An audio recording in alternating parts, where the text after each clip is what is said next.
Hello, good evening, and welcome to another episode of the Voices of the Vic podcast with me, Mike Duffy. And as you can, as you can see, it is very dark there, but I am joined by Ben Aiton, who is currently walking back to his car after tonight's second loss in 11 games, which, on the whole of things doesn't sound that bad, but a loss to Ipswich tonight. First things first, Ben. Other than the result, how are you? I bet you're freezing, ain't you? It's not too bad Oh, tonight. It's not as cold as what it was against the Norwich game. mm. But yeah, no, I'm all good, thank you, mate. I've got my beanie hat on, as you can see, so it's kept me warm during the game. So yeah, no, it's just disappointed, mate. That was upsetting to see towards the end because, like we both just said in the waiting room, we more than matched them tonight. And if anything, second half we were better and edged it a little bit more, didn't we? And it's just frustrating. But I'm sure we'll get into that in a second. But how are you, mate? I'm very, very good, mate. I'm at home watching it in the warmth. You can probably hear in the background my cat. She's wanting to yeah, she's wanting to have her say. I might get her up here and get her on the mic. She can take over my position. But yeah, no, it's disappointing. But I suppose you can take some positive out of the fact that we sat here, just lost the second in the league, and we're disappointed because Yeah. there are positives to take from that game. And I thought we more than matched them. I mean, just to start at the beginning, Ben, the only change we saw in the starting 11 was Jake Livermore come back in for Elsa. What was your thoughts on that? Was that the only change you would have made from the Southampton game, or would you have made any others? No, that's probably the only change I would have made because we ended the game strongly against Southampton. I know people have called us a Healy to start, but realistically, he's not played much this season, so it would have been a massive gamble to throw him in from the off. But yeah, I was just pleased that Livermore was back in the team because he adds a little bit more, doesn't he? A bit more bite in that midfield, a bit more commitment than Sirielta. The positioning is better as well, and the encouragement that he gives to his teammates as well. So yeah, I was pleased with Livermore's inclusion, but coming towards the end of the game, I kind of thought we looked really tired, so maybe we should have done a couple more changes. But hindsight's a wonderful thing, isn't it? Absolutely. I completely agree with what you just said about Livermore there. I think he controls that midfield much more so than Francisco Sierralta does. He's got more of a calm persona and he's got that swagger, whereas I think Sierralta tonight against Ipswich in that middle, that could have been a recipe for disaster, to be honest. So I'm quite glad that Livermore came back in. But obviously, we're going into a game where we're playing second in the league. We played top of the league Leicester a few weeks ago and did all right for, most spells of the game. But this time round, Ben, at home, bit of a fortress at Vicarage Road at the moment. That tonight is actually the first time this season where we've scored first and lost. I think we'd won 6 of them and drawn 3 of them previously. But especially at Vicarage Road at the moment, it's becoming a bit of a fortress. And I must say, Ben, I thought we come out the blocks and I think we caught them by surprise, didn't we? Yeah, we did. We came out really strong. It was good to see actually. But yeah, first 5 minutes we were, I wouldn't say all over them, but we looked more up for it. But then after that, Ipswich got their foot on the ball and they got that high press going, didn't they? And I haven't seen a team come to Vicarage Road and press that high before. And credit where credit's due, but they're absolutely fantastic at it. And they've had this same spine of a team for the last 18 months, 24 months, haven't they? So they've got the game plan down to an absolute T, but I thought we really struggled with that because they were pushing us right the way back and we couldn't get out of that penalty box and it was a struggle. And I don't know about you, but I just thought the half was going so slow. Obviously, it got better when Watford got that 1-0 goal, but I was worrying a little bit at the start. Yeah, and I think that's going to be expected. You've got second in the league. Ipswich are absolutely flying at the moment. And funnily enough, I was talking to my boss about this at work earlier, and he was saying, sometimes you don't have to make a load of signings coming up from League One to the Championship. The fact that Ipswich did so well and they can keep that momentum going, And they have done into this season. I mean, they've got, 40-odd points already? I think they were just saying on the TV then, Leeds are currently losing. I don't know if their game's finished now. They're 9 points clear of third place already. So, it is disappointing. Of course it is. But I think, I must say, by far the best team that's came to Vicarage Road this season. I just thought that first half. I thought that was fantastic, and you can tell they've got so many good players in that team as well. Like Chaplin, you got Harness, you got Hurst up front, and Hutchinson. I thought he was unbelievable, and he had Lewis on toast for the whole game and didn't know how to deal with him. And it was frustrating to watch because you just wanted Lewis to maybe get a bit tighter or show him onto his weaker foot, but Hutchinson had the beating of him all day, and we've spoken about it in the last couple of weeks, saying that each game Lewis is getting better, but I think he took 2 steps backwards tonight. Yeah. I think Hutchinson was their best player as well. I really, really do. But like I say, to start the game in the manner that we did, we know that Kieran McKenna's side, they like to play out from the back and they'll persist with it. And one thing we've been good at this season, and one thing Val's teams in general are good at, is that high press. And yes, they operated a high press, but so did we. And it paid off to start with. Their goalkeeper completely made a hash of his pass. I think Asprilla got onto it, passed it to Rajovic. Rajovic should have scored, really. But luckily, the rebound was nicely placed for Asprilla to get his 4th goal of the season. And when that goal went in, Ben, because of how we've been playing at Vicarage Road recently, did you think, you know what, I think we might actually do something here? Or were you always wary because Ipswich are the way that they are, they would get back into it eventually? Well, first things first, it was fantastic press, wasn't it, from Watford? They executed it well. But yeah, got our noses in the head. You kind of wanted us to keep on going, but kind of stalled a little bit because then again, we kind of caught them on the counter for that, didn't we? And pinned them up into their penalty box. And after the kick-off again, it was back to Ipswich possession, passing it around, pinning us back in our penalty box again. And then it was just, I don't know about you, but that first half just dragged afterwards because it was just constant attacks down Lewis's side. And it was, I couldn't wait for that half-time whistle. Yeah, like I say, that Hutchinson thing. Like I say, I think he's on loan from Chelsea, and you can see why Chelsea have got such a player. He's quite an exciting prospect, and poor old Lewis defensively, like you say, I think he had it tough tonight. But I think going forward, I thought him and Sema continue to link up really, really well.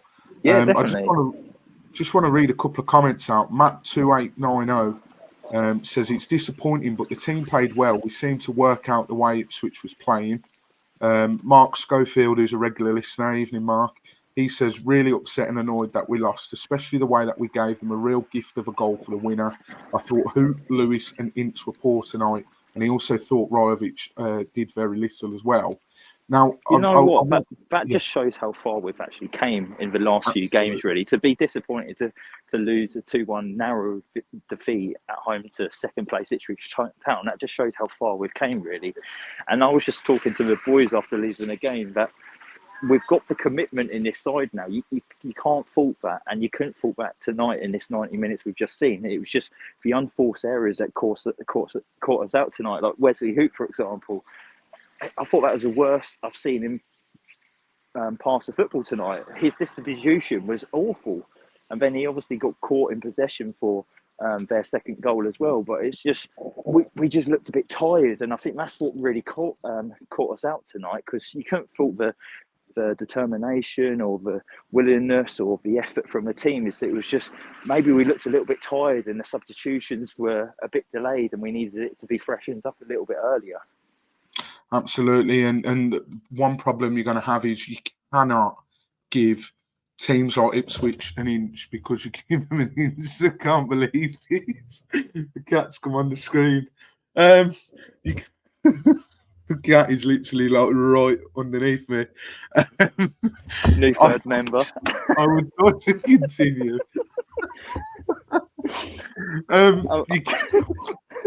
You cannot give Mike's currently got a Right. pussy on his lap. Right, you cannot give a team Ipswich.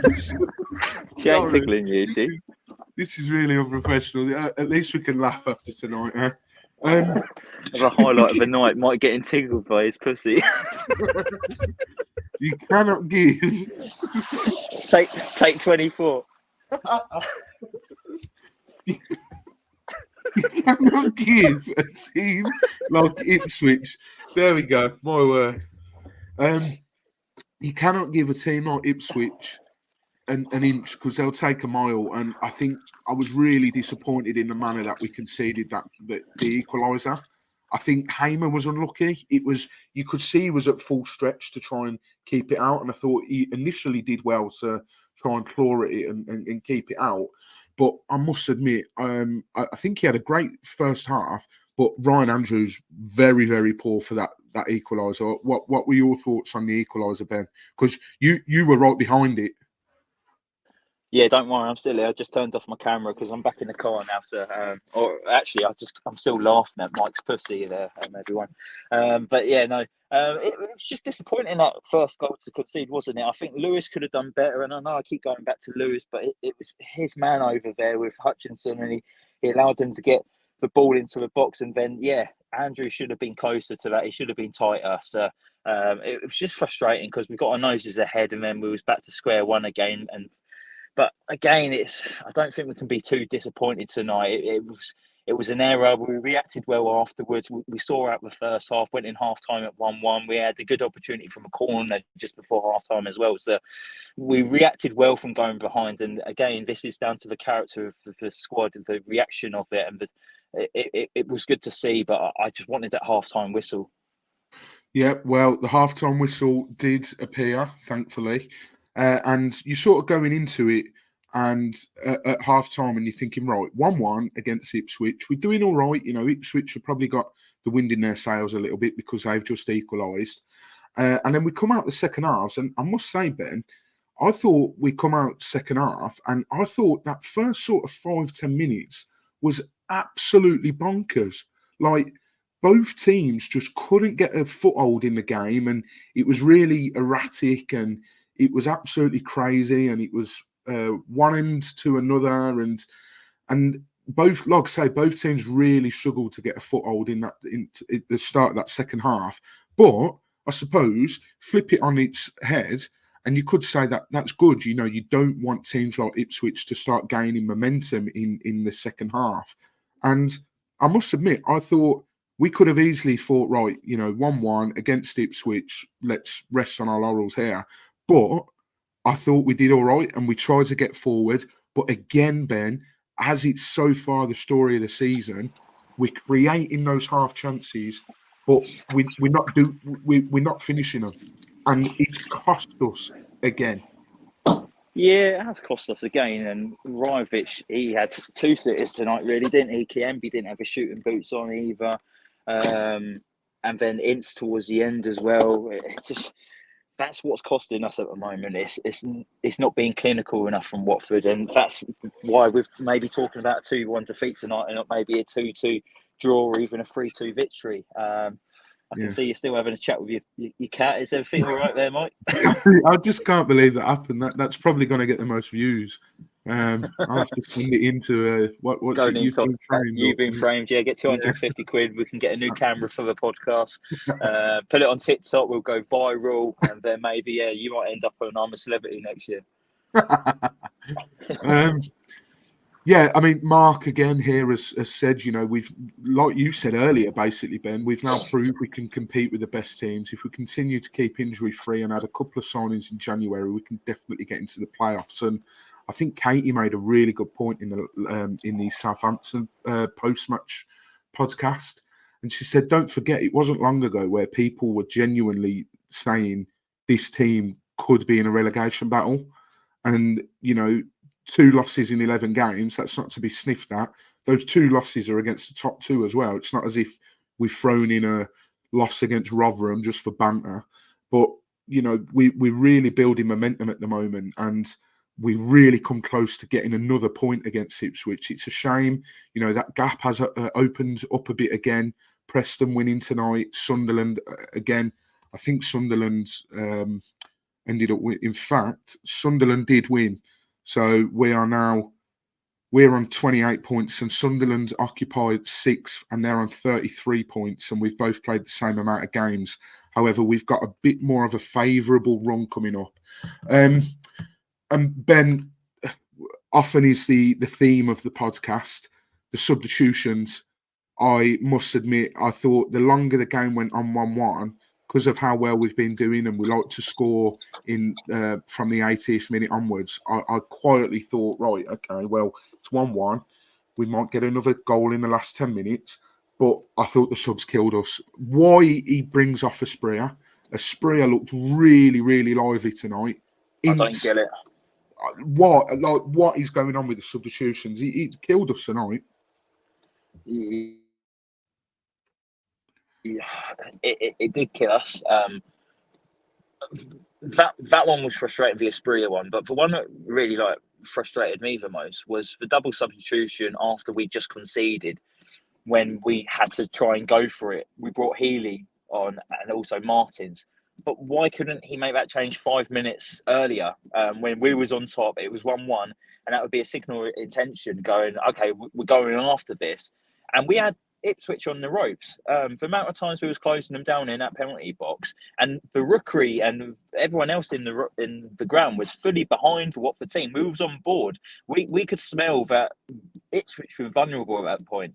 So I would have liked us to brought on Healy and Martins that 5 minutes earlier when we was having that really good spell, because I smelt blood, and then what happened up the other end was just silly, wasn't it, Mike? It was Wesley Hoot, and maybe that's what the Southampton fans were talking about when he was playing for them. He ended up losing a couple of balls on the edge of their penalty box, and that's why Southampton fans aren't very fond of him. But he's had a completely different career at Watford. But to be fair, Wesley Hoot's been absolutely outstanding this season and probably Watford's player of the season. So we can't be too harsh on him. But it was maybe a performance to forget for Wesley Hoot.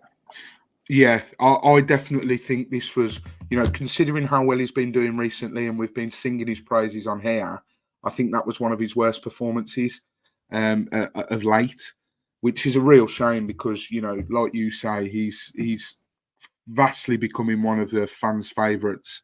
And I mean, the pass from Kayembe, could that have, done him over a little bit? But that touch was absolutely horrendous. And again, we gifted Ipswich with 3 points tonight. There were so many unforced errors in that Watford team. The passing was all over the place. And this is what I bring it back to when you first asked me about that starting 11. Was I happy with the one change? At the point, absolutely. I was happy with that one change. But as the game went on, we just looked tired. And you could tell by the passing, the positioning of the players. And if anything, and you can't fault the players either. They've put so much into these last few games. The run we've been on's been incredible. And we've played really good oppositions as well. So I just think the players tonight, Mike, I don't know if you agree, they look like they've run ragged. And Ken Sema and Jamal Lewis, they both looked absolutely exhausted at one point down that left-hand side. And maybe we might see some changes at Preston. It's just been lots of games coming up lately, hasn't it? And yeah, maybe we should have maybe changed it up a little earlier or made a couple of changes in the starting lineup. Well, I mean, Ipswich tonight, for example, they made 5 changes and they were still able to put a really strong side out. Obviously, they've got both eyes now on the East Anglian derby on Saturday. So, yeah, you'd expect maybe to ring a couple of changes, but then you sort of, bit of catch-22, really. You change it to freshen up the team, but then at the same time, the team's been doing so well, you don't want to rock the apple cart. I mean, on Ken Sema, I wanted to point out, like Max just said here, he can't see why he took Sema off because he was playing so well. He was opening up the play and providing the balls into the box. And I thought that was one of Ken's best games for us this season. Yes, he tired towards the end. And yes, he had a fantastic game away at Swansea. But Ken's tenacity and the willingness and the fight and the desire. You know, what he misses in talent, he makes up for in hard work. That's the type of player that Ken is. And you can see why he's such a fan favourite down at the Vic. But I think you've hit the nail on the head, Ben. It wasn't long ago where we were often talking about gifting, you know, points to opposition. You look at the Coventry game this season, all 3 goals, we gifted them. You look at, I'm trying to think of some others now as well, but Millwall, for example, we gifted them the goals. And tonight, after a long period of seemingly cutting it out and not gifting them, we go and gift them the, 3 points, and it's really, really frustrating. And like I said at the start of the pod, I think we can take positives out of it, that we are sat here frustrated. You know, usually if you're a team that's sort of mid-table going for an outside chance of the playoffs and you've just lost to second in the league, you sort of might be like, well, yeah, we lost, but, you know, it was to be expected. The fact that we sat here and we're pissed off and we're annoyed and we're disappointed shows how far the team has come. They were saying, the commentators on Sky, first 10 games, you know, we'd only won a game or 2, or I can't remember exactly. And now the last 10 games, we've won 19 points. Like, that's a remarkable turnaround. And I don't think for 1 minute that this game will impact us going forward. We've got Preston, which will be a tough game. They won tonight, but they're on a bit of a iffy run. I'm led to believe they're not doing great at home recently. And then we've got Blackburn as well, another team who won tonight. So we've got 2, big games coming up. Another comment here from Scott Michael. We've not heard of him for a while. Scott, hope you're doing well, mate. Hoot was at fault, but a fairly good performance. I'm sure Ed Sheeran will be taking a piss out of Elton for a while. It's funny you mention Ed Sheeran, because our very own Joe Thomas has just sent this in our group chat. So there we go.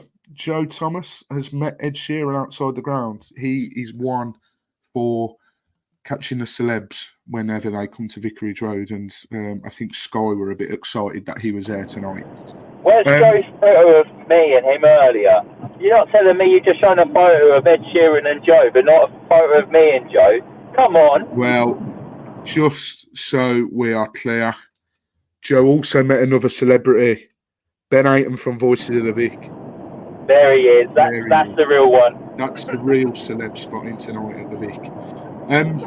But yeah, Ben, just before we wrap it up, because I don't want to be too long, it is midweek and I've got work tomorrow, etc. In terms of going forward, obviously Preston on Saturday now, going to be a tough game. You know, we're quite similar in terms of points so far and league position. I'm not going to ask you names, but would you certainly be looking to change the team now, or would you try and stick with what we've got?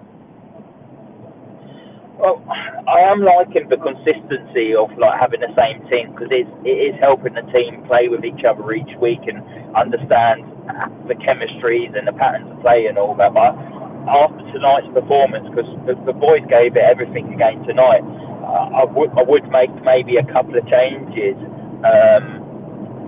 It's just, who do you make the changes for? I would maybe bring in Bio for Rajovic again. Rajovic didn't really do too much tonight. Bio's press is brilliant, and that's what helps us out at times. So he really pinned Ipswich back in that second half. So maybe Bio to come in. And then, I don't know, Maya, would you make any other changes to the team? Because I know they probably need it. We might need to freshen up the midfield, but who would you want to take out? Would you want to take out Kiembe or Kone? Yeah. Because they've both been doing so well lately. I know Kiembe was maybe off the boil tonight, but you can't fault what he's put in recently. But would you make any changes? I think you've given me an idea there that definitely. I think Kiembe looks leggy tonight, but as you rightly said, he's been doing so well recently. You know, he's maybe due a bit of a stinker of a game.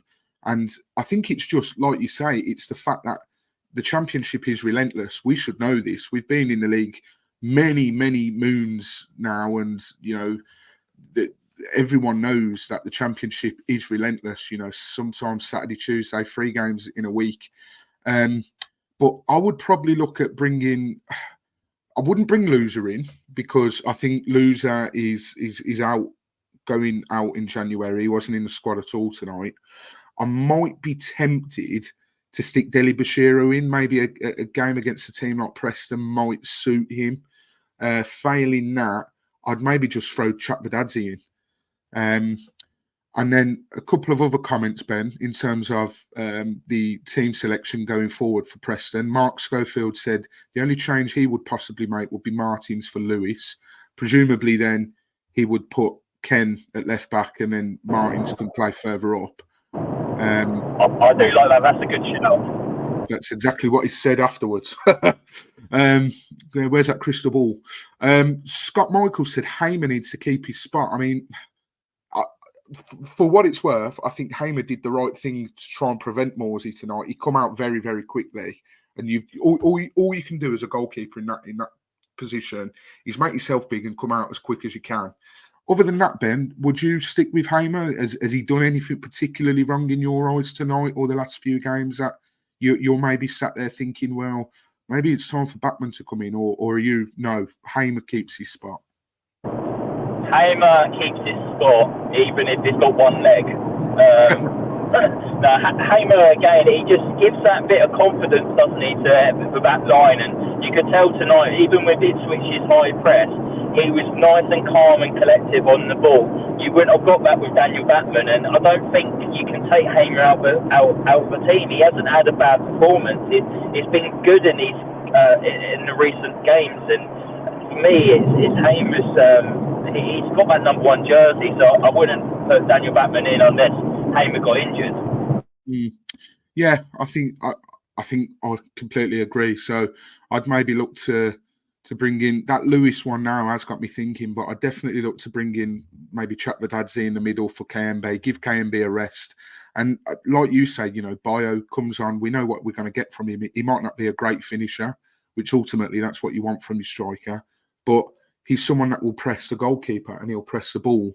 Mark also says that he would go Bio for Rajovic as more pacey in away games when we hit them on the break.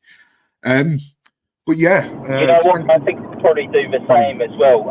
So I'd probably take Lewis out of the team as well, Semmer back to the left back and bring Martins into the team. And I think it's been mentioned quite a lot from like Pete from Do Not Scratch Your Eyes that when Semmer's in the team, it suits Rajovic. But if we're looking to take maybe Rajovic out of the team and putting Bio in, then we can afford to maybe put Martins over on that left-hand side because you're not going to be crossing the balls into the box for Bio as much as what you do for Rajovic.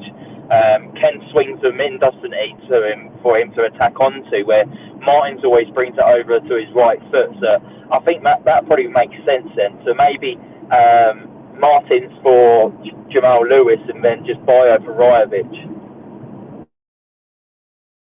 Absolutely. Sorry, I was getting ready for the podcast to be uploaded straight away.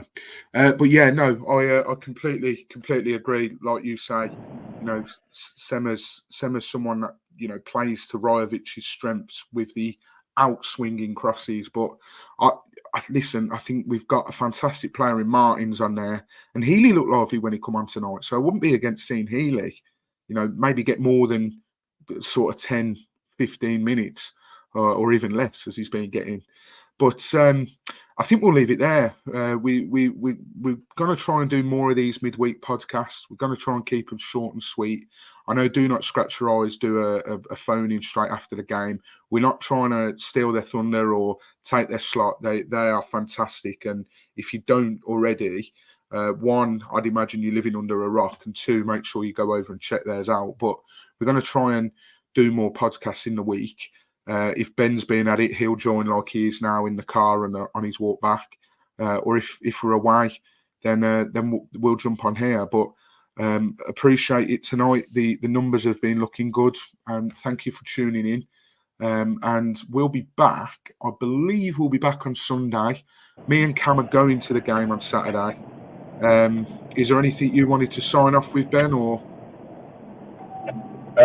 Just keep your eyes peeled for the Christmas special that we recorded the other day. Yes. So we had all 5 of us on for it.